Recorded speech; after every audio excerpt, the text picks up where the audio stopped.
So let me introduce our presenter, and I'll turn it over to her here in a second. And so our presenter today is Dr. Linda Wang. Dr. Wang serves as the National Timber Tax Specialist with the U.S. Department of Agricultural Forest Service in Washington, D.C. She is an author and speaker on federal income tax and estate tax planning relating to private woodlands. She has a PhD in forest economics and a CPA certificate. Linda, it's all yours.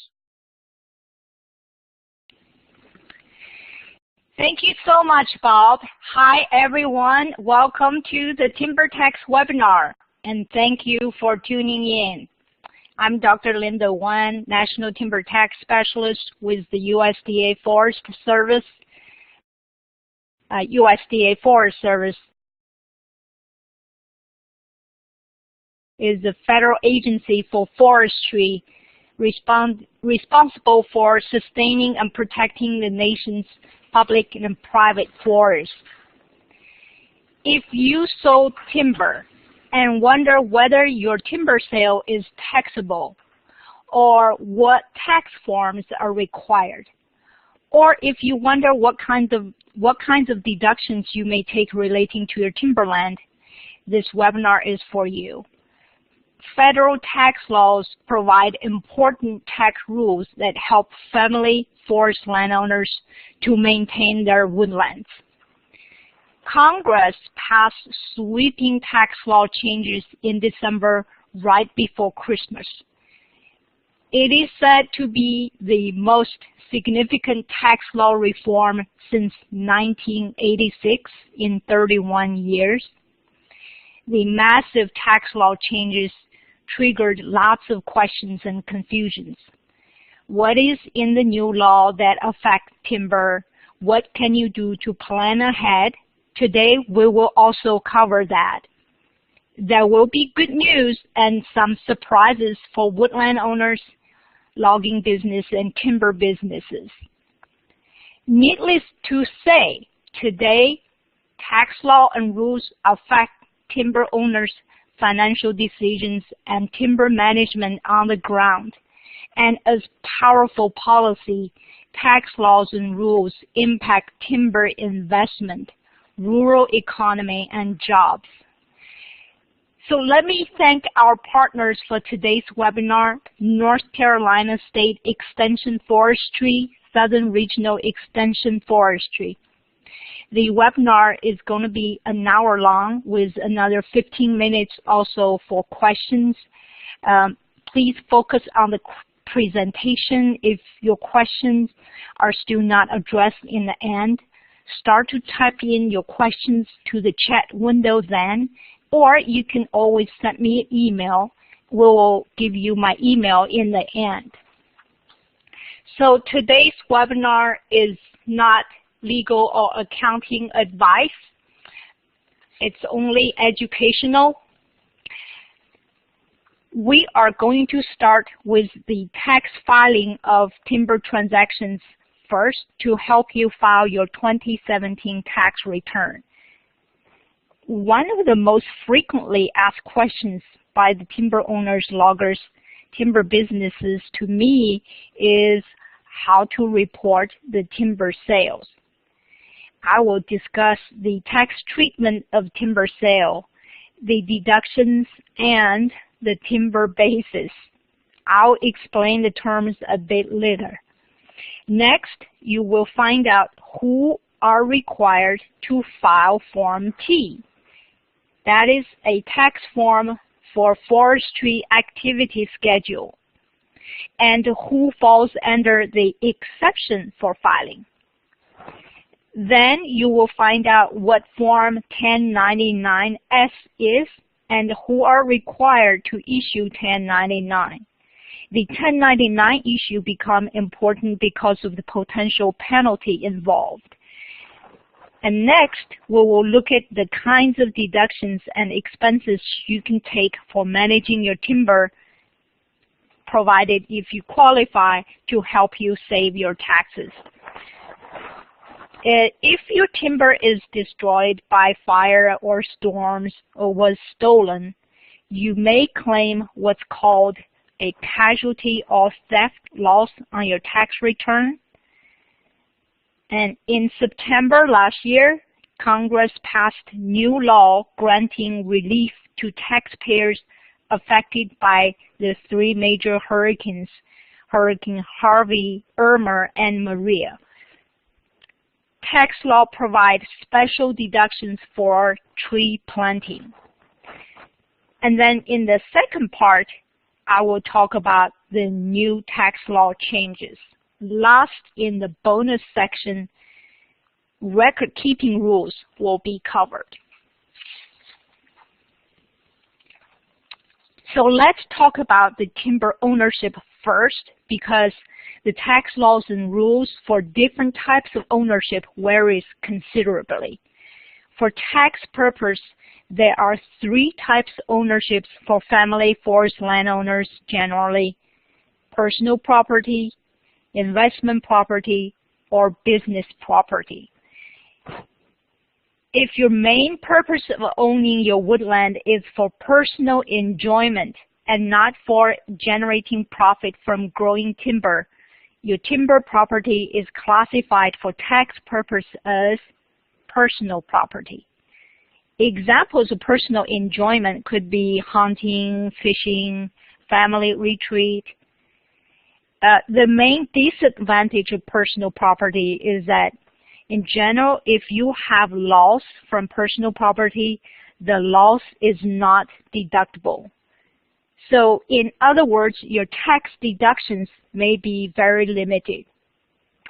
Next, if your main purpose of owning your woodland is for generating profit, your woodland is classified as investment property, which enjoys favorable tax treatment. And that is, you may deduct timber expenses within the set limitations. If your main purpose of owning your woodland is for generating profit and your activity is more frequent and regular than an investment, you're classified as timber business for tax purpose. The main advantage of business classification is you get to take deduction fully if you meet the requirement. So profit motives are very important in terms of tax deduction. And one of the best ways to document a profit motive is by including income generation in your woodland management plan. Not all income are subject to the same tax rates. Let's look at two major types of income. Ordinary income, such as wage, salary, your Social Security income, are taxed from 10% to a maximum of 39.6%, and this is for tax year 2017. However, if your income qualifies for what's called long-term capital gains, the tax rates ranges only from 0% to a maximum of 20%. And long-term means owning your property for more than 1 year before you sell it. So long-term capital gains are favorable tax income. So if you have a timber sale, let's look at how the tax law treats the timber sale. Sale of standing timber as investment or personal property is a capital gain. They are taxable as capital gains. The sale is reported on Form 1040, Schedule D, also Form 8949. That's a relatively new form, but so report on both forms. 8949 is a supporting form. The total will transfer to Schedule D. What about sale of standing timber in business? Well, sale of standing timber held in a business is a capital gain if it's held for more than 1 year. So remember, for a timber business, in order to qualify the capital gain, the long-term capital gain, what's called Section 1231 gain, you must own the timber for more than 1 year before you sell it. And you report the sale on Form 4797 and then transfer to Schedule D. And this is the so-called tax code section 631B transactions.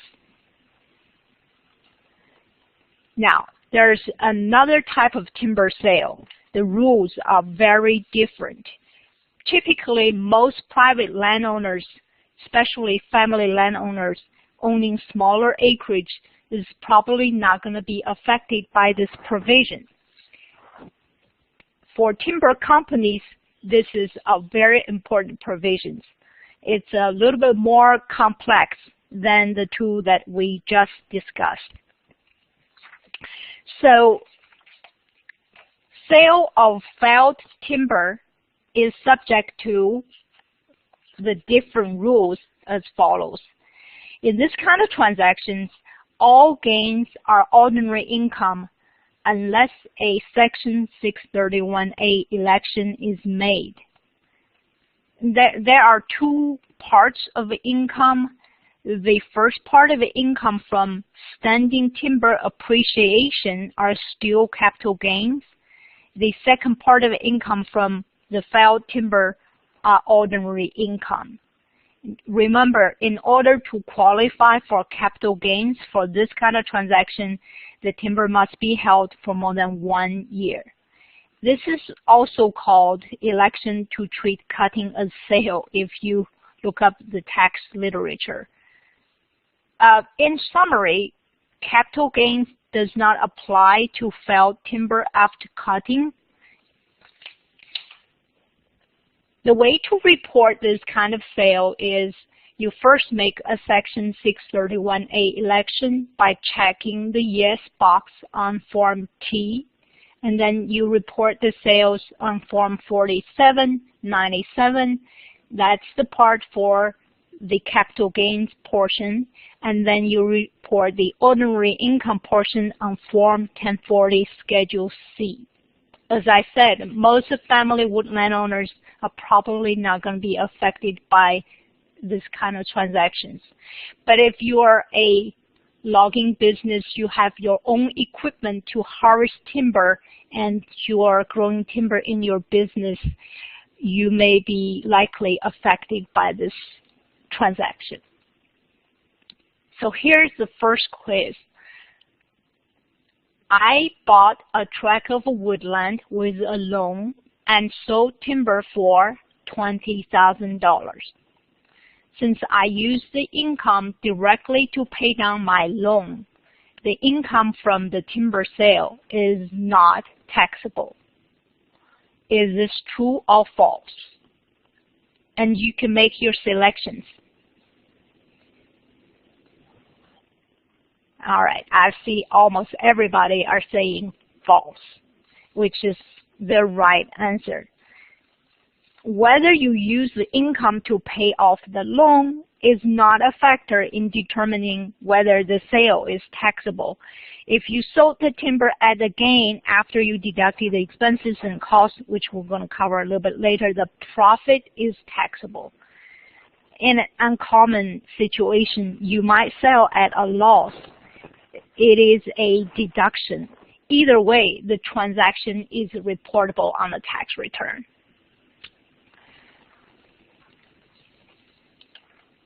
Now, what kind of deductions can you take when you have timber sale? You can deduct sales expense.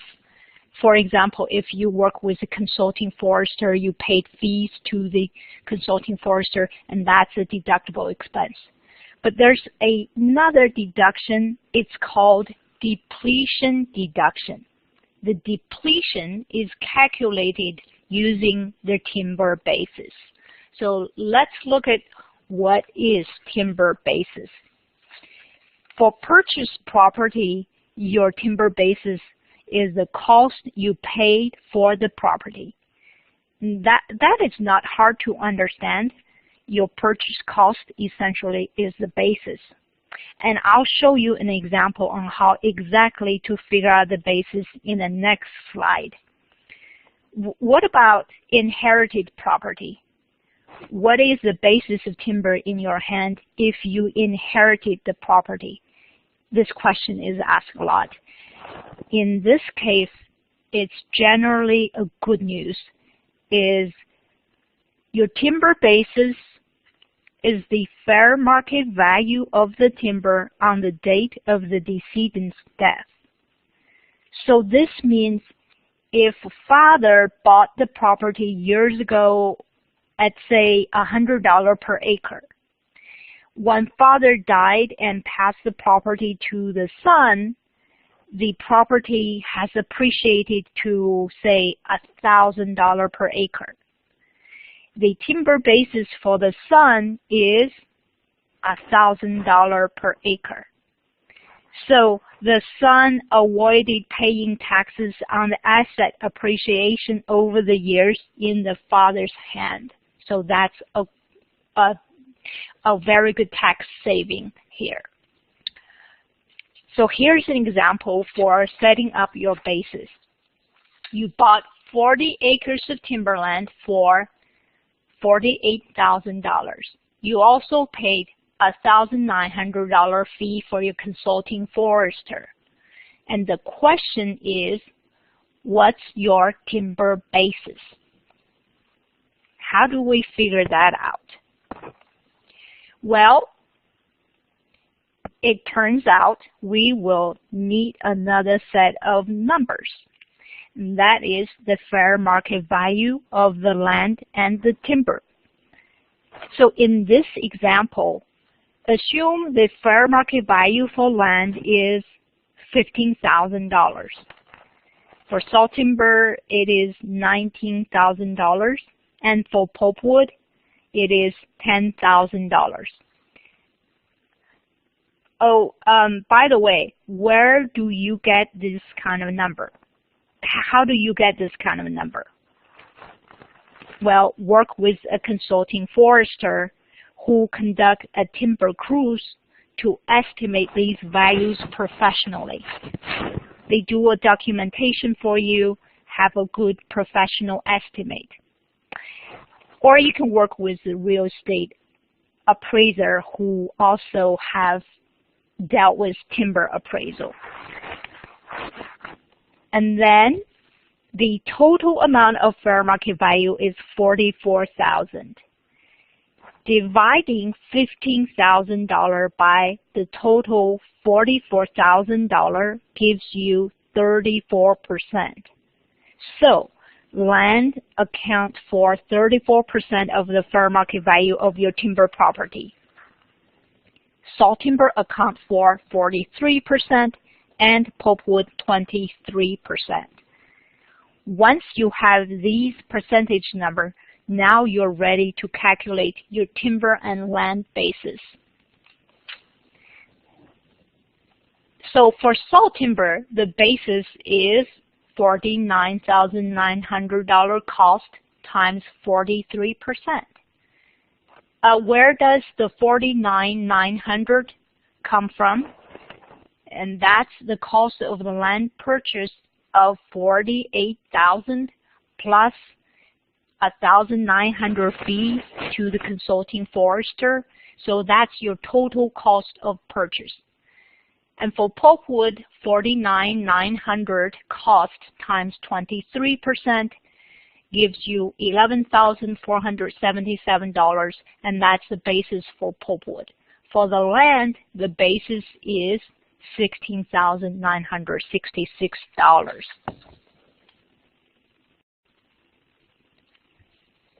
All right, let's look at this quiz here.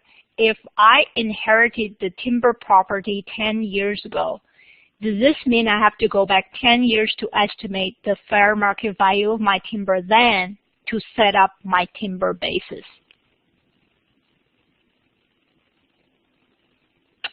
Do you have to estimate the value of your timber 10 years ago? Basically is what this question is asking. Yes, you do. So the answer is yes. And this is because for inherited timber, the basis is defined to be the fair market value of the timber on the date of death. So 10 years ago, that's where the date is. Alrighty. How do you recover the basis to get a deduction called depletion? Well, this formula will give you the answer. It looks a little bit daunting, but it does make sense and hopefully not that intimidating. So dividing your timber volume by the timber basis give you your depletion unit. Depletion unit times the amount of timber you sold is your depletion deduction.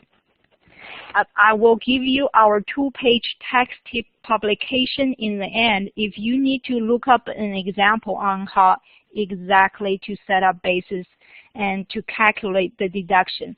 So for right now, we're going to move on to a quiz. If you sold a portion of your timber, the basis for the entire property can be deducted from the income. If you sold only a portion of your timber, but you can deduct the basis for the entire property. All right, so this is false. As we can see from this formula, your timber basis divided by the volume give you a unit, times the amount of timber sold give you the deduction. So for example, if you sold a third of your timber, you're able to claim a third of the basis, not the entire basis for the property. Alrighty. You would think this is the end for reporting your timber sale, but no, wait. There's a special 3.8% net investment income tax on top of the long-term capital gain tax.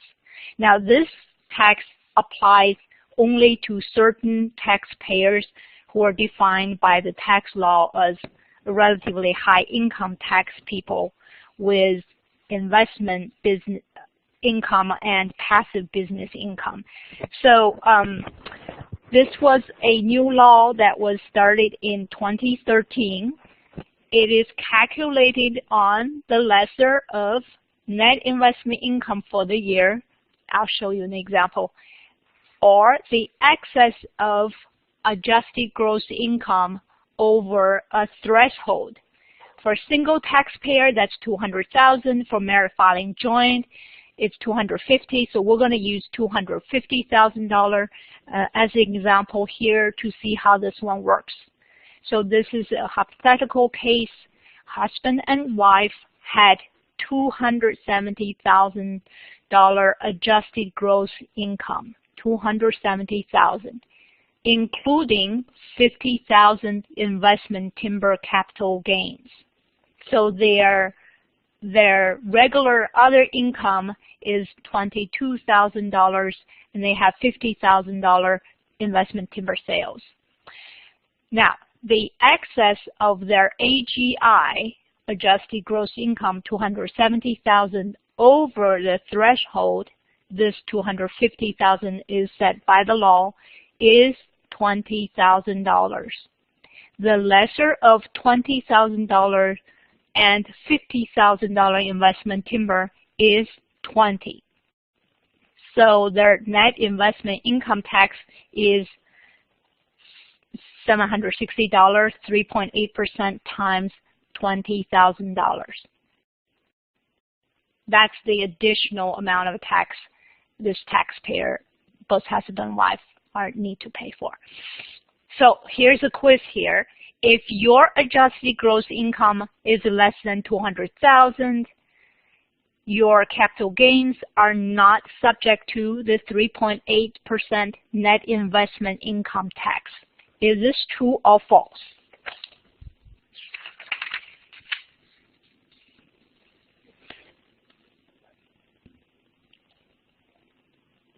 Yeah, almost everybody got it correct. This is true because this tax only applies to certain income bracket people, that's one of the criteria is their income level. Now, if anybody have less than $200,000, they're not above the threshold, so they're not going to be able to, they are not going to be subject to this tax. Alrighty, what is Form T? It is called Forest Activity Schedule. Now, this is a tax form. It's not a forestry form in terms of managing your timber. It's a tax form. The form has 5 parts. First part, acquisition. When you inherited the property, when you purchase the property, you have a map. These are all part of the tax form. And then we just talk about the timber depletion that's calculated on the basis. And then the third one is profit or loss from land and timber sale. Fourth one, reforestation, timber stand activities means if you did the thinning to the stand, you manage your timber, those are called timber stand activities. Ownership is land ownership, so if you sold your timber but not the land, you still own the timber. Let's find out who are required to file Form T. Complete Form T only if you claim timber depletion deduction. If you sold felled timber in the business section 631A sale, or if you sold timber outright in the timber business, that would be the section 631B sale. But fortunately, let's look at the exceptions for filing this tax return. For occasional timber sellers, they are not required to file. So that's a good news. What is occasional timber sellers? They are defined as those people who have 1 or 2 sales every 3 or 4 years. So think about this one. For most family woodland owners, they may have a timber sale 1 or twice in a lifetime, and so they are occasional timber sellers in this context, so they are not required to file. However, it is prudent to file Form T if you claim depletion deduction or if you sell business timber, but it's not required if you fall under the occasional timber sellers. Let's look at another tax form, Form 1099-S. This is the form to report real estate transactions, including timber sales. Timber sellers, the owner of timber sellers, normally are not the ones who file this information return. I'll show you who are required to issue this form in the next slide. And just one thing, be careful about where to get the 1099 form. Do not go to the Internal Revenue Service website to download, because the downloaded form from the website is not scannable, and you may have to pay a penalty for using a form that's not scannable for this case. You may order the forms from the Internal Revenue Service, purchase specialized software. You can develop a substitute form, but must comply with the required specification by the service. So just be careful that we need to use scannable form for 1099. File a copy to the Internal Revenue Service and a copy to the income recipient. So in our case, that would be the timber seller. So who are required to issue Form 1099? Well, the first in line is the person, including attorney or title company, responsible for closing the transaction. Whoever is responsible for closing the sale transaction, including attorney or title company. If we don't have that, then the second one is the mortgage lender. Third is the seller's broker. Fourth, the buyer's broker, or the fifth is the buyer. And I think in our timber sale case would be the timber buyer. So this is the order by which who are required to file 1099-S. Okay, let's look at what kind of expense can you deduct once you have for-profit motives: tools of short useful life or small cost, hired labor, fees of forestry consultant or accountant, property tax. Some other examples here: the cost of prescribed burning, the expenses of fire, insect, and disease control and protection, road and fire break maintenance costs, overnight travel expenses. And there's another category of deduction. It's called depreciation. Depreciation is quite technical, and this is probably, if you have this kind of expenditure, you want to work with a tax professional to figure out the depreciation. So to give you just general idea, depreciable assets are property used in business or income production in forest land. For example, your logging, machine and equipment, pickup trucks, tractors, temporary road, computer, farm buildings. However, your land cannot be depreciated. There are two special depreciation on top of the regular depreciation. So by the way, the regular depreciation is you can depreciate your property over, for example, computer 5 years. You take depreciation deduction over 5 years, and that's a regular depreciation. What we're talking about here, the special depreciation, is on top of a regular depreciation. If you meet the criteria here, you may take additional special depreciation here. The first one is called first year expensing of asset, or it's also called Section 179 deduction. So for 2017, you may expense up to $500,000 and $10,000 spent on qualifying business property in 2017. So if for a business person, if you spent money to buy property to run your business in 2017, you may expense up to a little over $500,000. And then on top of that, you can also take what's called a bonus depreciation. That's an additional depreciation deduction. It's a first year depreciation deduction.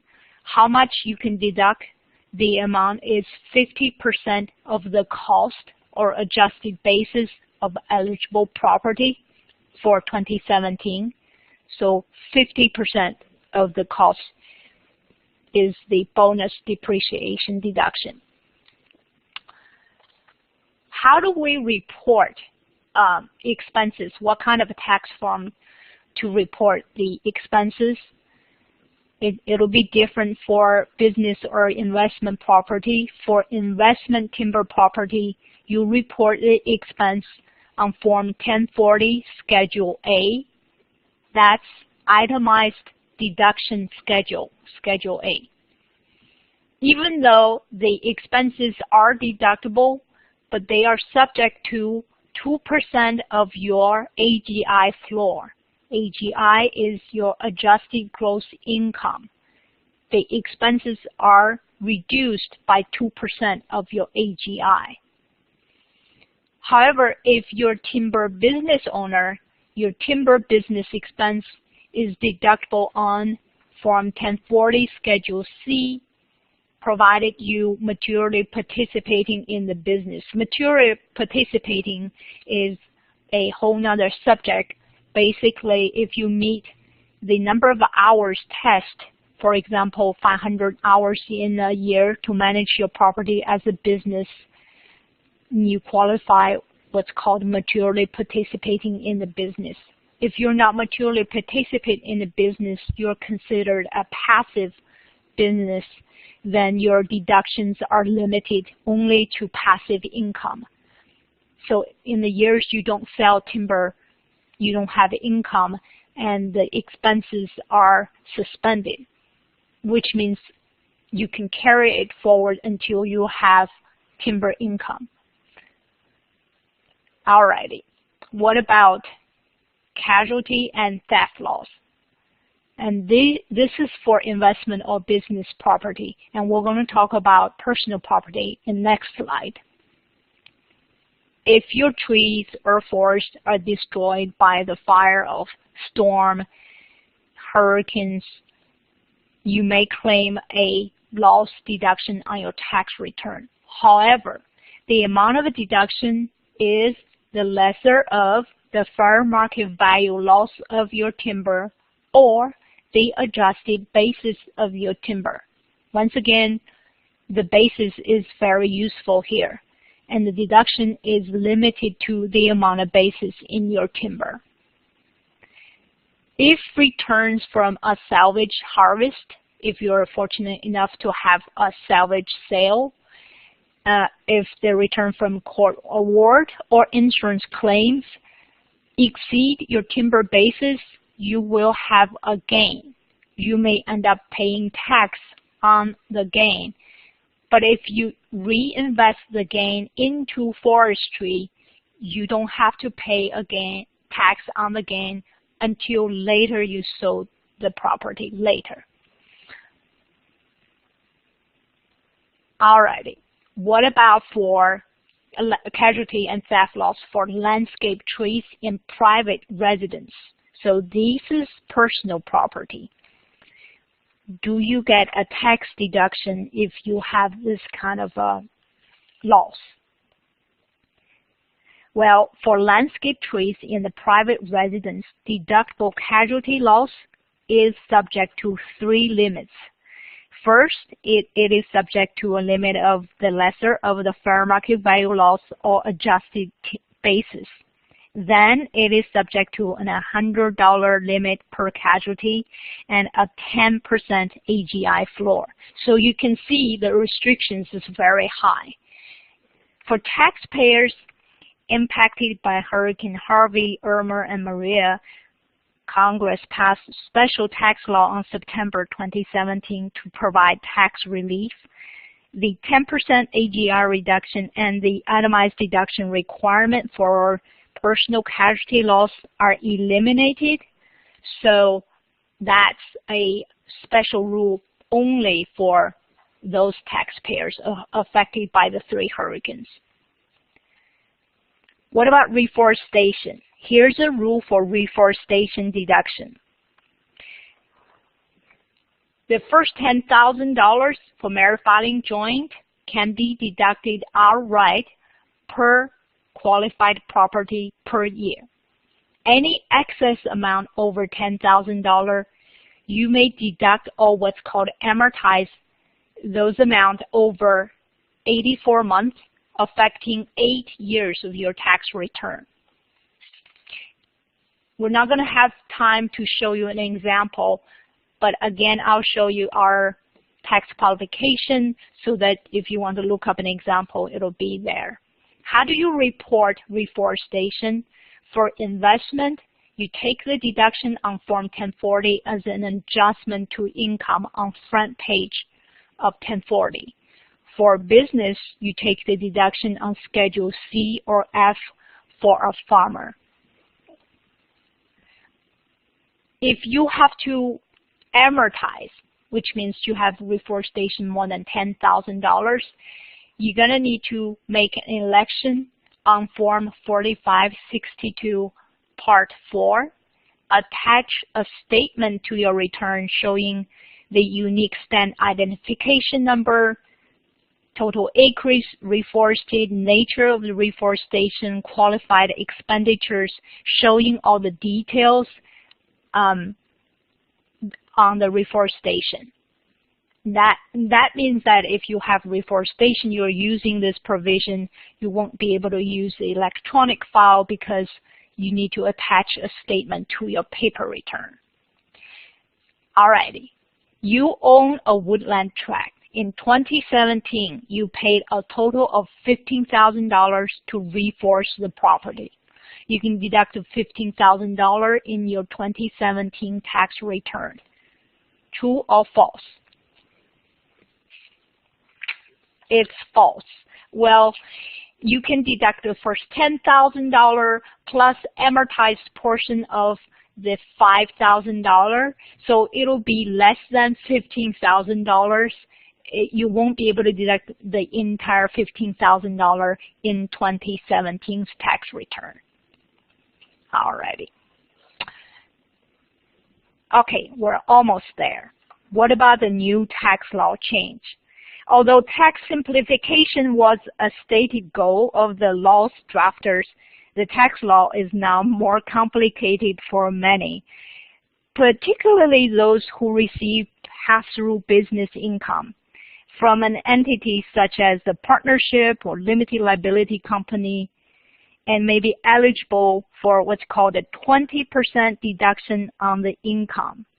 So just to understand that, much remains to be learned about this massive new legislation. So here is just a selected first look at the law. For miscellaneous itemized deduction, this is a surprise for forest owners. So the current law allows a miscellaneous itemized deduction to the extent they exceed 2% of your AGI. Now, they are disallowed under alternative minimum tax, which is altogether another subject. So these deductions include your timber management expense if you own your timber as the investment. So that actually affects forest landowners. For state and local tax deduction, and this is much talked about in the media, it is capped at $10,000 for married and filing joint taxpayers.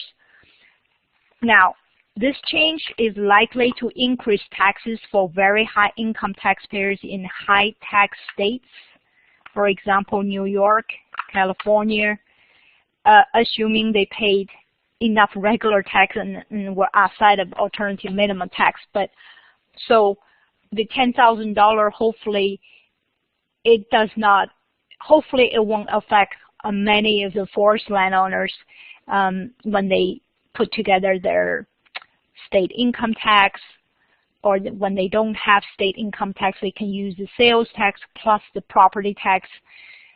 If it's not then more than $10,000, then this is not going to be a huge change. But for some people, this is a huge change. Capital gain tax rates remain unchanged, 0%, 15%, or maximum 20%.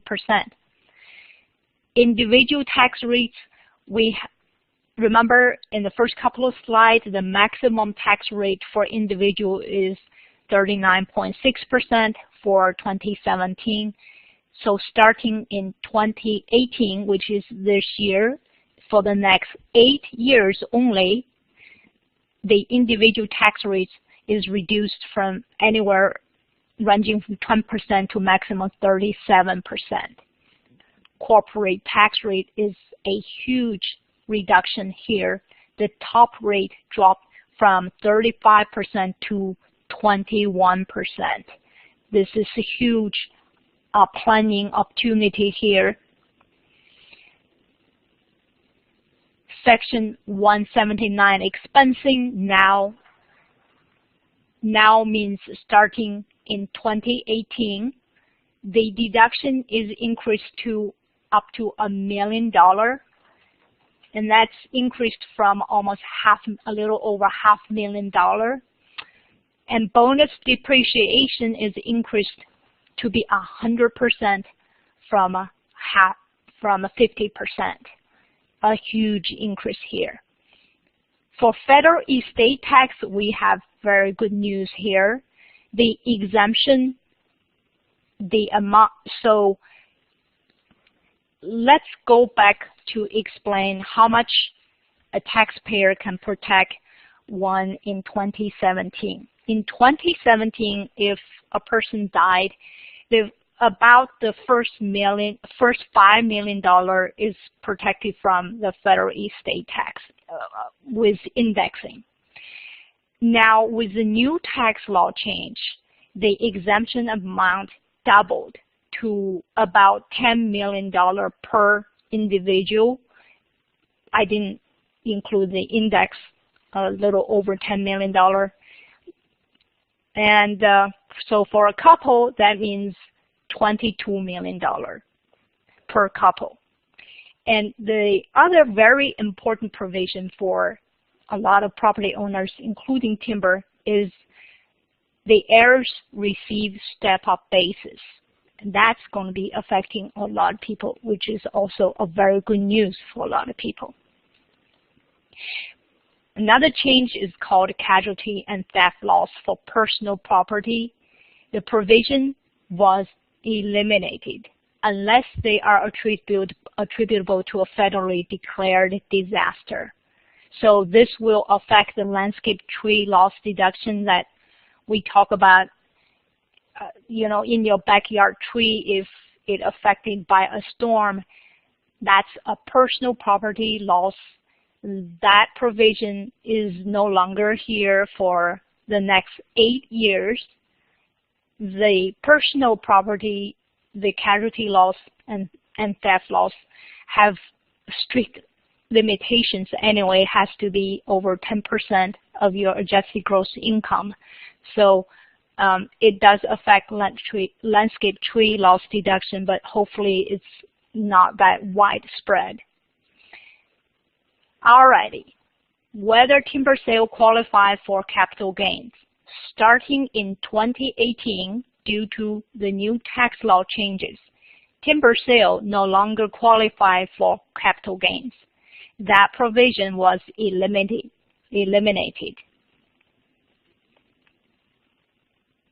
Well, I've seen most folks are saying that provision was eliminated and it was false. Oh, that's right. That's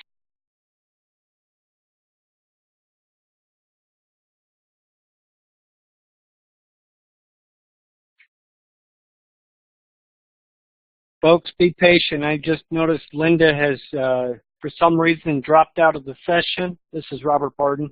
I know she's located in the Northeast where these storms are taking place. Hopefully we have not lost power, so just hold on, please.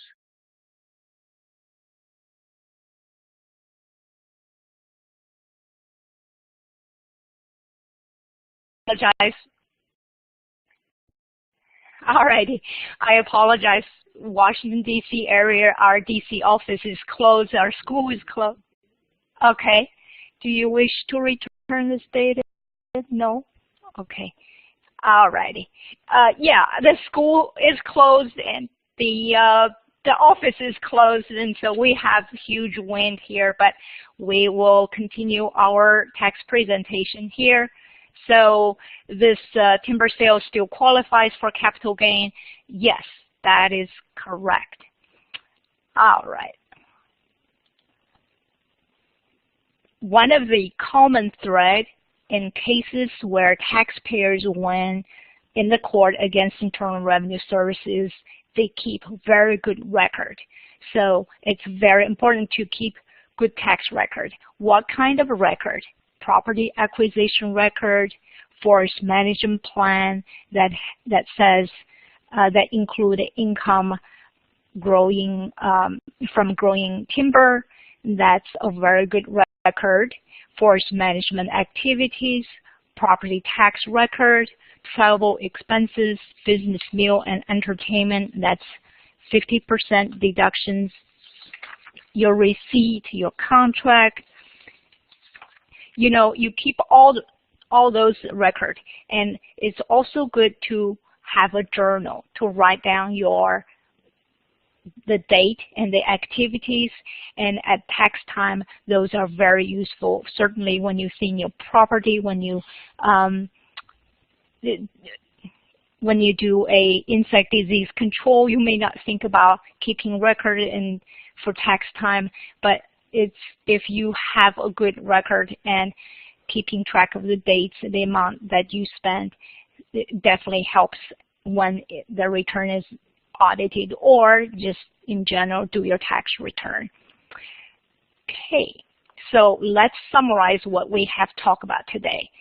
For your tax return filing for this year, timber ownership types determines how your timber is taxed, and you must own your timber for more than 1 year to qualify for long-term capital gains. That's a general rule, and as you understand, the law has exceptions, and then there are exceptions to exceptions. And here, just for inherited timber, it's very good news. It's considered long-term automatically, so you don't have to own more than 1 year to sell your timber. The heirs can sell the timber right away because it's inherited timber. It qualifies for long-term.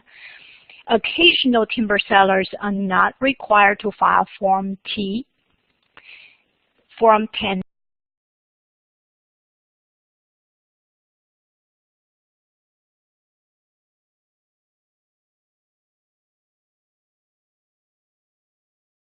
I apologize again, folks. Linda has lost her connection again.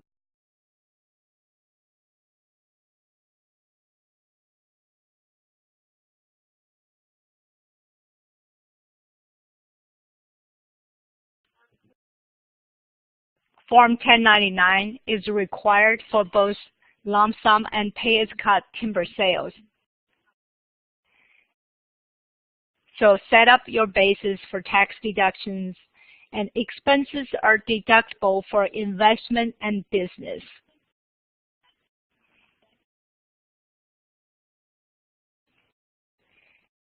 When you have tree planting costs, take the special reforestation deduction. And remember, casualty loss normally is limited to your timber basis.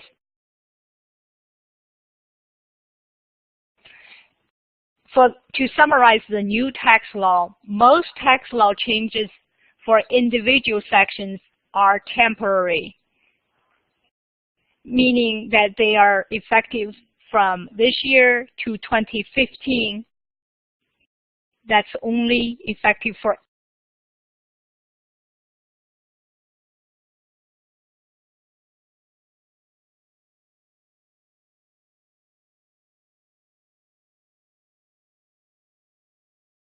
Alrighty. Many taxpayers may see lower taxes, although impact varies. It really depends on individual situation. It's because the tax rate has been reduced, and plus the bonus depreciation, some of the increased deductions that we didn't talk about. For example, the standard deduction have increased quite a bit. And so the next bullet point, we're talking about elimination or restrictions of certain specific deductions may affect property owners, including timber. Here we're talking about the state and local tax cap to $10,000 affect certain type of taxpayers, and plus the miscellaneous itemized deduction is temporarily eliminated for the next 8 years. So that affects certain individuals. But overall, many taxpayers will see lower taxes. So here's we're going to talk about a little bit of tax planning for individual and business. The tax bill itself is more than 500 pages. There are lots of changes. And so particularly, for example, the 20% income deduction for pass-through business.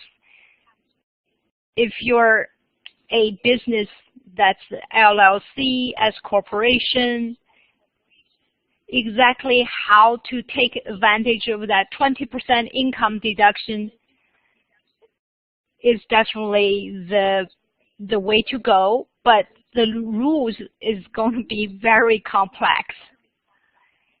And because Congress passed this law right before Christmas, the Internal Revenue Service scrambled to design the new form, issue the guidance, and because of the complexity, Congress may working on what's called a technical correction bill to correct some of the errors even, and some of the rules, how exactly it works to shut down some of the loopholes. So those are, we still waiting for guidance. But I can definitely assure you the new tax law change will definitely keep our accountants and tax advisors very busy trying to figure out the deductions and the new planning opportunities. We have talked about forest management plan are very important part of the tax record. Keep good tax record, written records are the very best.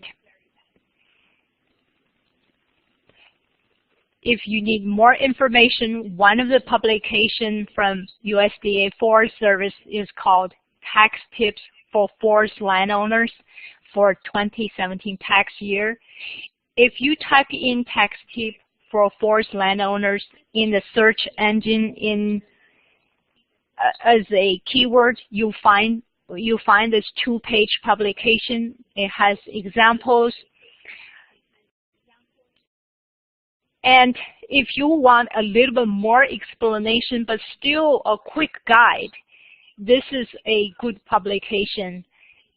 Again, if you keyword search in the internet, you can find the PDF version for this publication. I think that's our presentation for today, and I thank you so much for your participation.